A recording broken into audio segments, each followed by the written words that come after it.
বন্ধুরা, আজকে আমরা ম্যাথ করব ঘড়ির অঙ্ক। এখানে অঙ্কটা বলেছে ৫টা ও ৬টার মধ্যে ঘড়ির কাঁটা দুটির মধ্যে কখন সমকোণ হবে।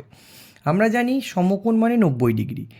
তো দুটি কাঁটার মধ্যে যখন ১ মিনিটের পার্থক্য হয় তখন সেই কাঁটা দুটির মধ্যে কোণ তৈরি হয় কত? ৬ ডিগ্রি। তো আমার এখানে যেহেতু ৯০ ডিগ্রি বলেছে, তো ৯০ ডিগ্রি কোণ হতে গেলে তাহলে ঘড়ির কাঁটা দুটির মধ্যে মিনিটের পার্থক্য কত হবে? ৯০/৬ = 15 minutes.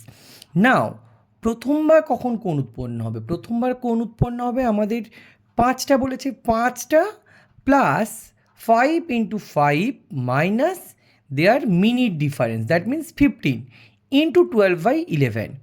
Okay, that makes time, যেটা তৈরি করেছে কি ৫টা 10 পূর্ণ 10-11 মিনিটে। সেকেন্ড টাইম কখন কোণ উৎপন্ন করেছে?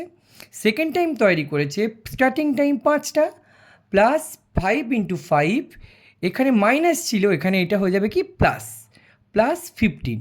ওকে, সো ইন্টু 12/11 মিনিটস, যেটা দাঁড়াবে আলটিমেট ৫টা 43 43 পূর্ণ 7-11 মিনিটে। ওকে, ধন্যবাদ।